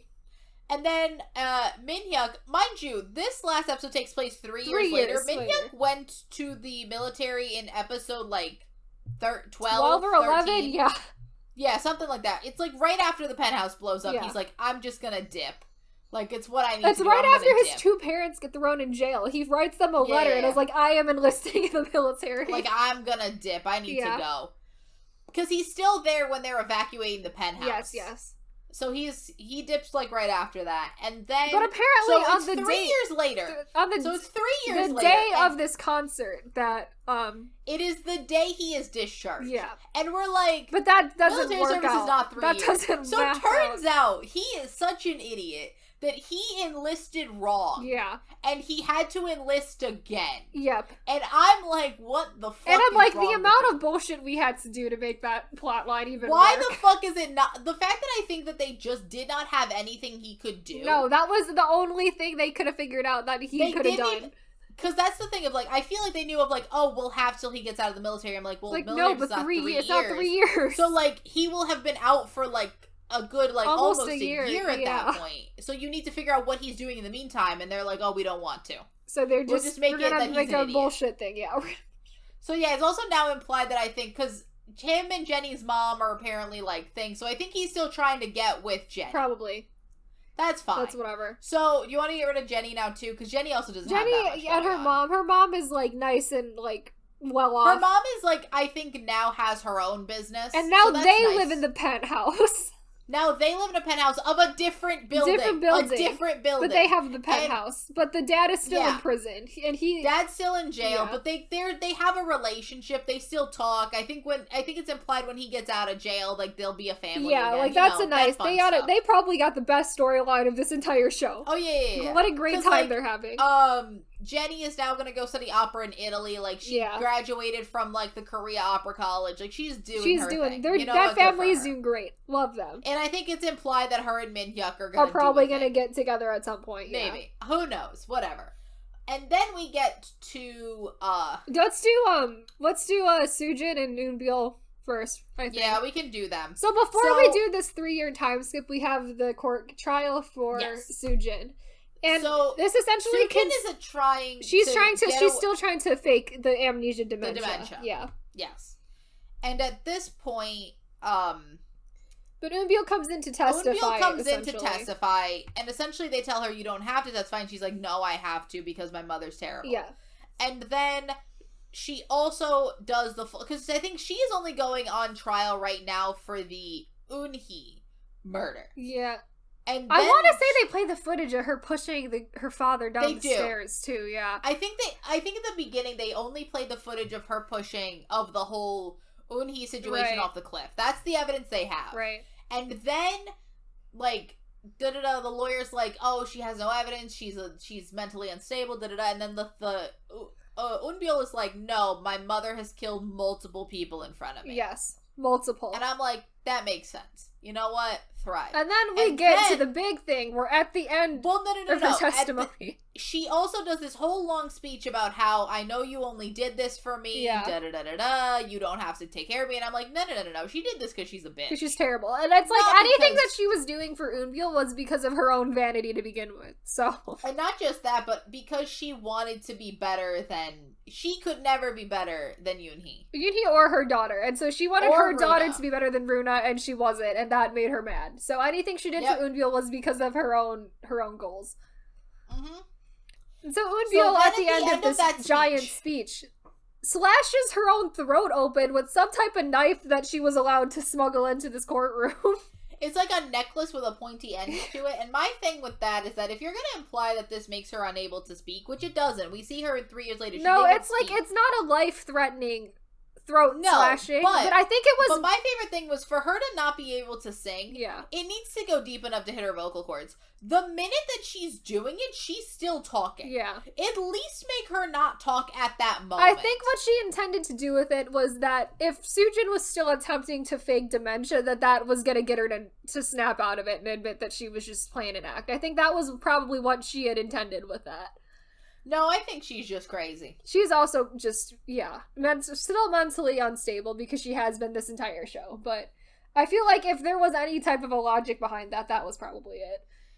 I don't think there was logic behind it. I think it was just nonsense, but sure. And now we have, then 3 years later. Yep. Soojin gets a life sentence.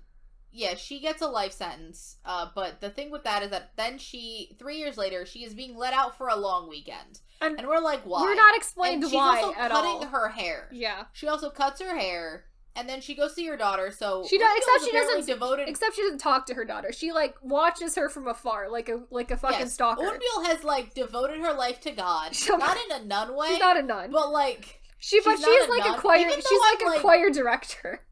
At a church. Yeah. Only at a church. Yes. My thing will always be is why is she not she might as well be a nun. What is she doing for work? Might as well that be does a not nun. seem like a job that's gonna pay you anything. No.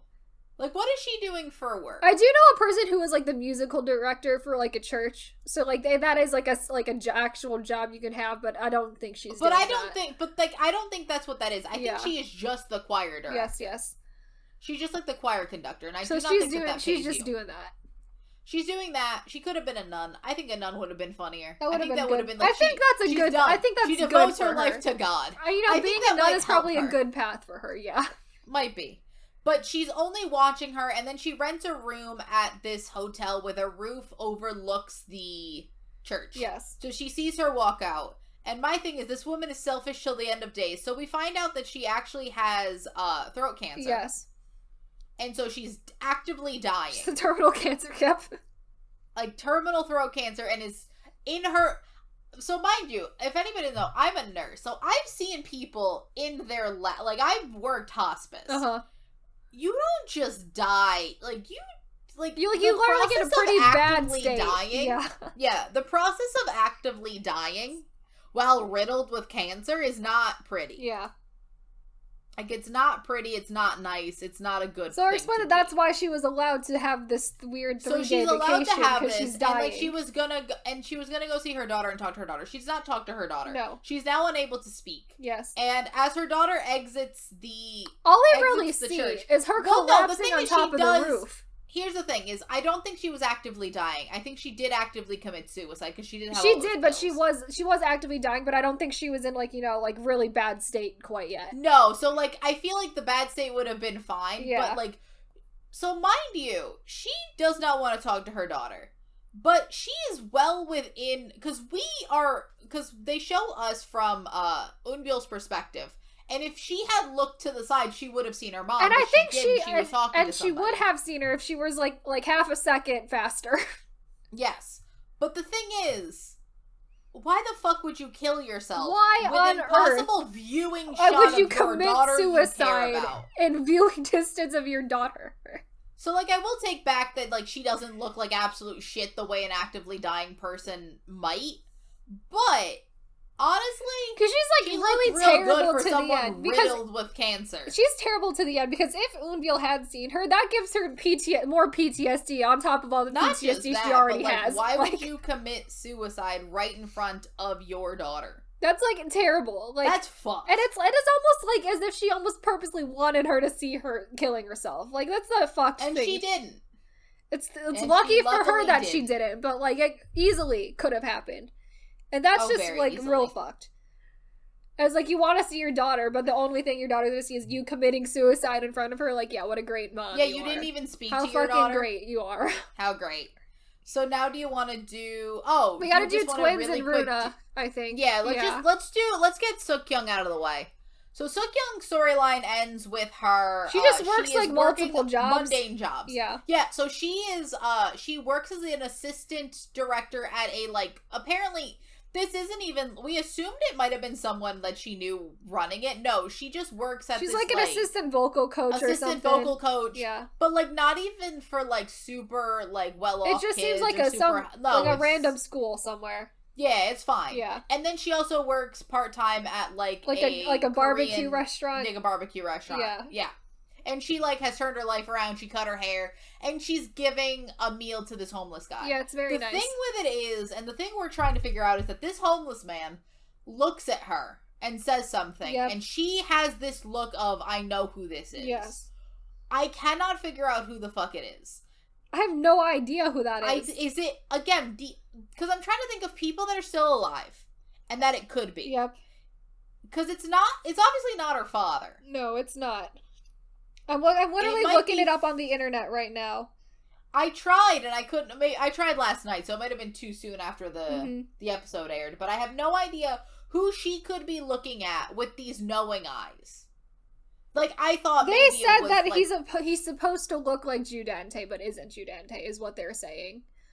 People said it's supposed to look like her dad, but it's not. Yeah. Okay, that's stupid because she looks in it's horror. It's hella stupid. She looks in horror as if this man is gonna murder her, and I'm like, okay. Mm-hmm. Because it's also implied that, like, her brother is sending her money and she doesn't want it. She wants to make it on her own. And I'm like, you know what? You've come around. Right. I still don't trust you, but, like, you've come around. Mm-hmm. So, then Suckun. We have Suckun and Runa. Yes. So, Runa... So, we haven't talked about this, but Runa got accepted to Juilliard. Yes. Because that's how this works. Mm-hmm. And she went to Juilliard and graduated she up and a year left early and went to somehow. Yeah. So in 3 years, she's graduated from Juilliard. She has a CD out. She's gonna go perform at the essentially the university where she was studying that 1 year. Yep. And, like, she's super, like, famous and well off, and she's doing great. Yep. And then Suckun, apparently, is just a fabulously famous concert pianist. And I love the fact that we have paid little to no attention to his entire, like, educational career path this entire show, but he just went on and became, like, hella famous and successful by his own merits. Like, good for you. Because it's not that he is any sort of accompaniment, because at this final concert, he is Runa's accompaniment. Right. But he is just like a famous pianist, like concert pianist. Which, because in these 3 years, he also has not done his military service, which makes me assume that he won a competition or something. Yeah. Which, again, in Korea means that you do not, if you do it for athletics or for classical music, you don't have to do your military service. Yeah, so he probably feel like he has an exemption. Mm-hmm. And so by the end of this, they get back together and they call back to right before she gets murdered in season 2. Yes. Right before Runa gets, like, beat over the head with a trophy by Eunbyul and then left for dead by Judante. Yep. Her and Suckun are talking and he say, hey, let's go out for pasta when this is all over. So they go out for pasta. They go out for pasta. It's very cute. It's actually adorable. In, I think, 2024? Is that when this probably. is? That's what we're playing. In 2024, they went out for pasta. And he just gives her the key to his house in Austria. Because of, okay. It's just like, yeah, when you're there, just like, come into my house. Here you go. And then just kisses her. He's like, yeah, let's get back together. They're very cute. And my thing will always be is that I love them together. They are the best couple. But I like the fact that in my mind, he has evolved and he's a better person. But is this man not gonna drop his entirely, like, fine solo career of being a concert pianist because this girl's accompaniment in 5 seconds? Yes. He's that much of a simp. He would have done that for his dumbass twin sister, who's not a twin sister, if she had been a famous, like, opera singer. Like, so I'm is he just, like, I don't think he's evolved beyond the point of simping that hard. No. It's fine. That's his future career path, is being her accompanist. It's fine. It's like, damn, sir, you did so well on your own. Why are you her accompaniment? Like, because he's a simp. That's why. Yeah, they're gonna travel together. Like, that's fine. The they're in love. It's cute. They got a cute ending. It's fine. They're in love. I like them together. I like that somehow the people that ended up rich and famous from this are Jenny's mom, and Runa and Suckun. Yes. Those are the 3 best characters of the show. So, honestly, and then Jenny. Great Jenny ends up fine because of her mom, too. Yeah. So you know what? They're in love and fine, and I like that. I also like the idea that they did not get together right after the Penthouse. Right. Like, they took a while to work on themselves first, and then they honestly, reconnected. You know what? Good idea. Pretty great. Great. So now we go to the worst. So the worst thing, the thing that makes this show, we were happy with this so finale. Terrible. Up until this point, you'd think, because we're giving props. This is the last 20 minutes of this show that we spend on this part. Yes. Which is absolute garbage. So let me just put it the way that it happened. So at Runa's concert, she goes to talk to Logan, who is now, like, the head. Logan is essentially like a fucking mafia don at this point. He's like the head of that lives. Important thing that his family owns, or whatever, some foundation, whatever.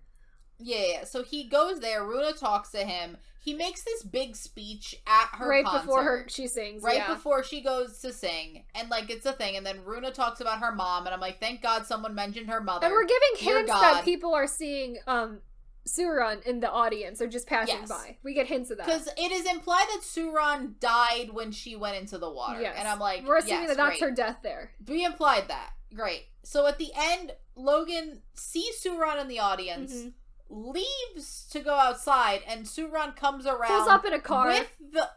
But she has the, what's her name? Haircut. Yeah. So we're like, who the fuck is this? And then what are we doing? Logan gets in the car and they drive away. And then we go backwards. We rewind. We are in flashback. So far back. We rewind until right before the penthouse got exploded, I think, is the first one. Which I don't understand. That added nothing. They have some type of conversation there, but it's really not that important. No, because it is also implied, because that is where we find out, because within that flashback, there is then a flashback to what Yoonchul said before he died. Yeah, we get the Yoonchul flashback right here for some reason. Within that flashback, we get the Yoonchul flashback there. So it's implied that this woman, within these past, 3 days, it's implied that all this happened over, is, talking, and she's like, hey, I'm tired, I'm done. And then, so when she goes to meet with Soojin, Logan is like, here's a life vest try some shit. And a GPS tracker. Yes. We are going to prepare for all of the things. Because I think he knows there's a good chance she gets pushed off that cliff. Yes. Or that something happens. Yeah.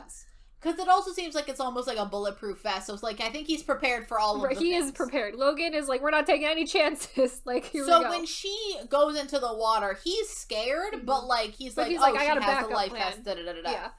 And then he meets one of his goons and is like, what the fuck do you mean there's no GPS tracker? What the fuck do you mean we cannot find her? Yeah.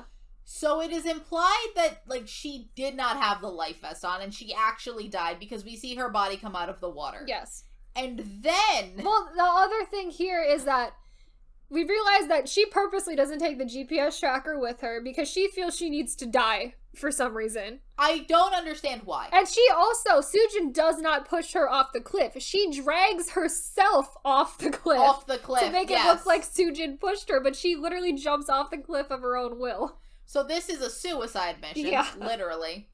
Even though, again, you have her on 2 murders. She doesn't need a 3rd murder. It's fine. And so now we've established that Suryeon is indeed deceased. She is dead. Deceased. So then we flash forward to Runa going to talk to Logan, and turns out it's a picture. She was talking to an empty chair. A fucking picture of Logan. And then we see the fact that, they applaud to Logan's chair, Logan did not give a speech. Logan has his name on a chair that says he died in this year. In 2020. Yeah. So then, as they are applauding for Runa, Minhyuk's mom and Jenny's mom have this very obvious conversation entirely for the audience, because this is information both of them already know. They could have, you know what they could have said? They could have been telling Minhyuk this information. Minhyuk has not been there in 3 years. They're because I don't know. How much better would that have been if it was just hey, what the fuck happened to, Minhyuk turns to Jenny, is what the fuck happened to Logan? And Jenny's like, look, his bone marrow cancer came back. He didn't get any treatment for it. Because he didn't tell anyone, and now he's fucking dead. Yeah. And I'm like, I just thought of that, and I'm like, that's a better thing. Why the fuck are Jenny's mom and Minhyuk's mom? They also could have just shown us that in the flashback, since we were getting shown all this nonsense in the flashback. All this nonsense we've already seen. Yeah.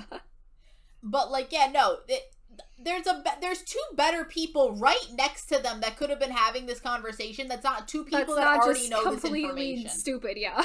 Because it's implied that he died right before this concert because he set everything up for Runa to have this concert. And we kill him off screen, and we don't really talk about it. We kill him off screen. And it's and then it is implied that the last 5 minutes of the show are him getting into the car with Soran and walking through a field with a red string between them as they walk in these stupid outfits. Really dumb outfits. Their outfits are ridiculous. Really dumb outfits. As they walk Hotel Del Luna style into this tunnel. Yeah. Into the afterlife. And I have so many thoughts here. One. Why on earth? It is also implied that Sorang was waiting for him. Yes. That's bullshit. She was waiting 3 years for him. Why the fuck?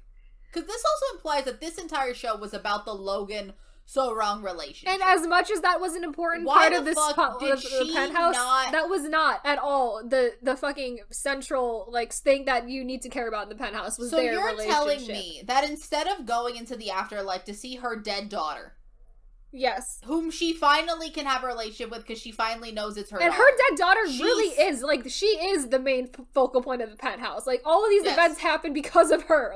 That is what it you're telling. Also, instead of going to see Yoonhee, her best friend in the afterlife, No, she sticks around for 3 years waiting for this dipshit to die.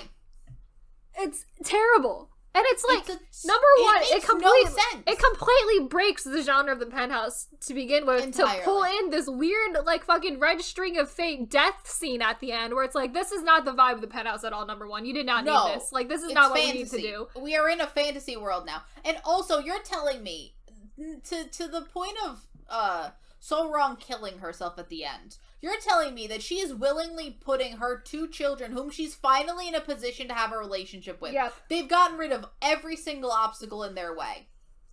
You're gonna leave them on their own now? Throw her off a cliff. Yep. Also, it completely overstates the importance of that relationship on this entire show as a whole. This entire show has been about parent-child relationships. The Penthouse is about so much more than Suran and Logan that it is almost insulting to every single other character on the show that is how you chose to end it. Like, every single better character.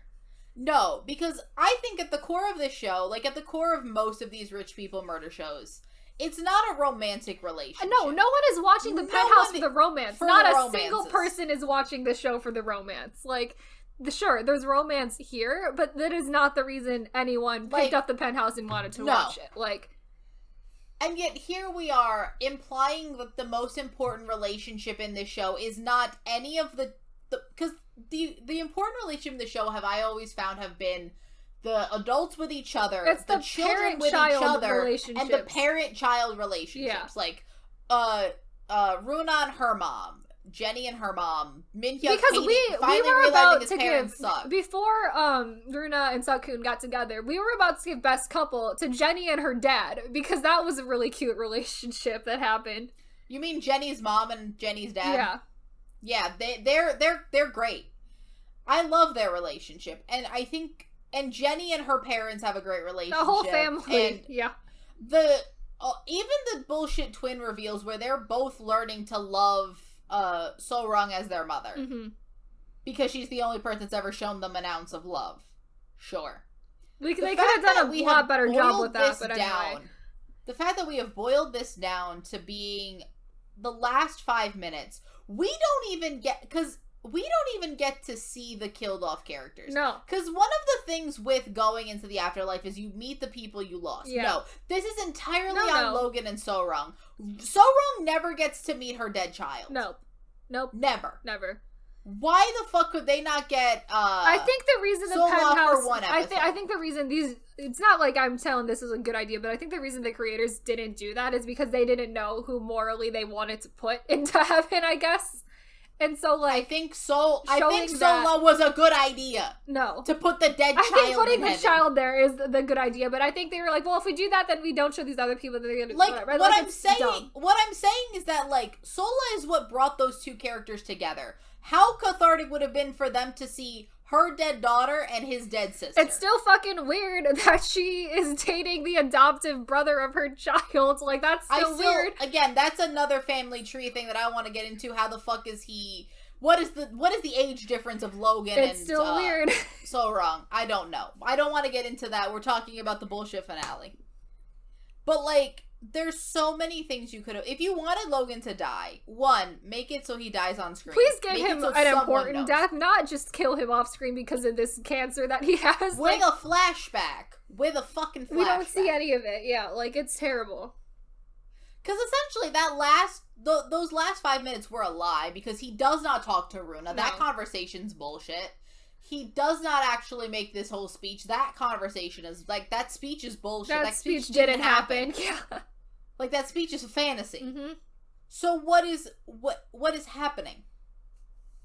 No one. It's like terrible. This is the last 20 minutes of the show. They decided that they need to throw in one more really impactful plot twist. One more fucking twist. And this was not it. This was absolutely not the way to do it.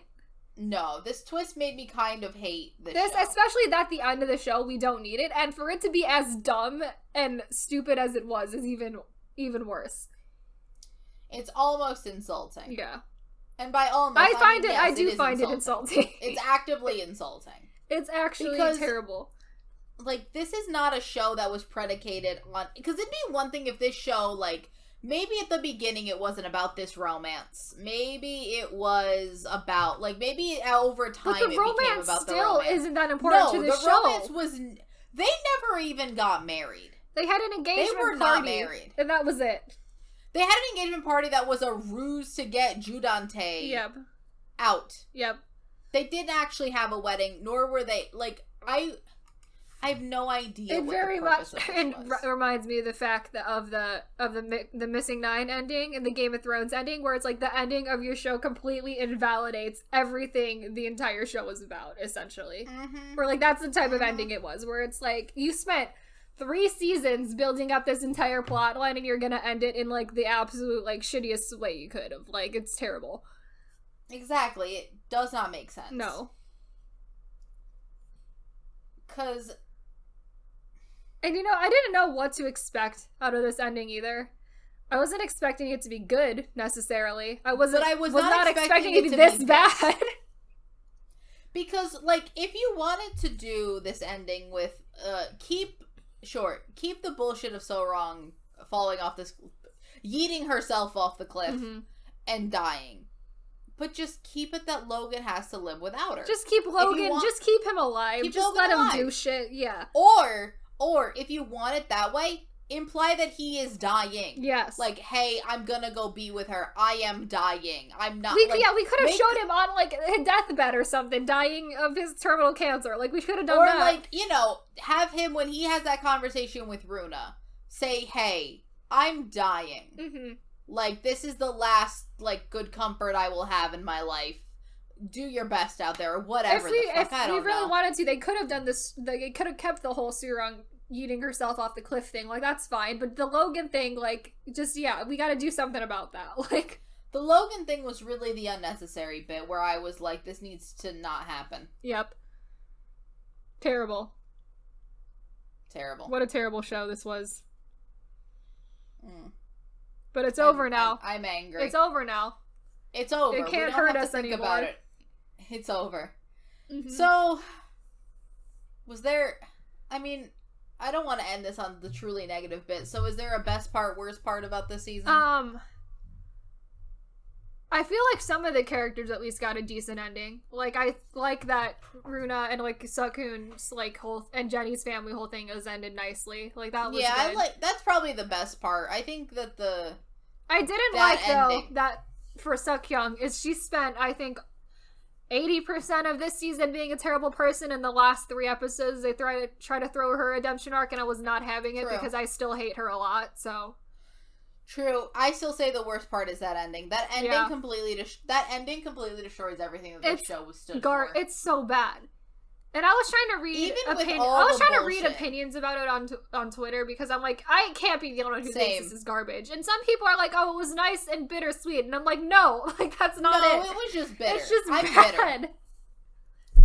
It was I think the only people who think that's a good, like, ending to the show are the people who were really into that romance as the focal point of this show. And at that point, it's like, were we watching the same show at all? If you thought that was the focal point of this entire show. No, because I do think a lot of people just really are, you know, they're suckers for the romance. And I'm usually a sucker for the romance, but this is not the show for it. This was not the show. This is absolutely not the show for the romance. Oh, yeah, no. That's the problem. This show that has multiple divorces and, like even attempted murders of spouses. You know, this is the place for romance? Absolutely not.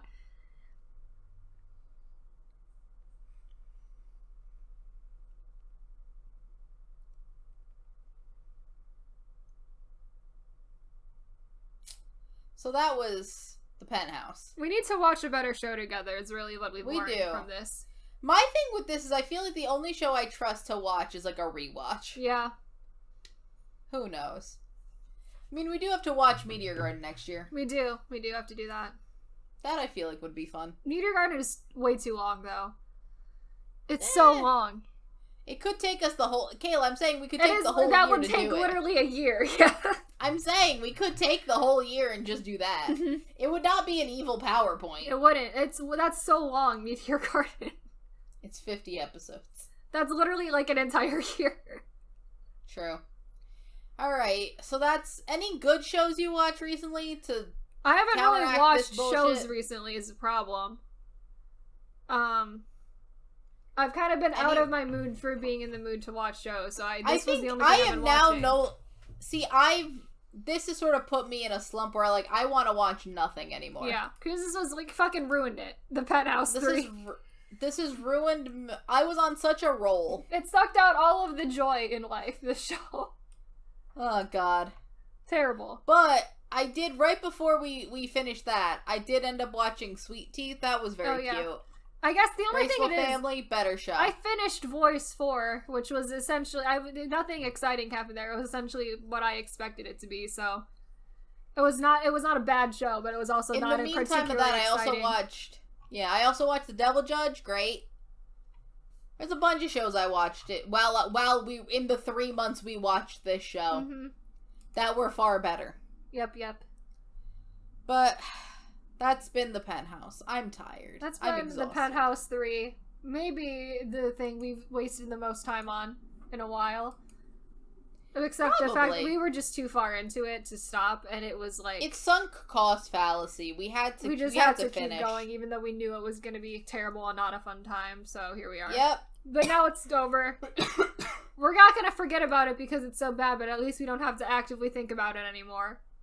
Yep. I mean, when they say you want an unforgettable show, I don't think this is not what I mean by that. Not at all. It'll haunt my nightmares for a while, maybe. Yes, it will. So yes,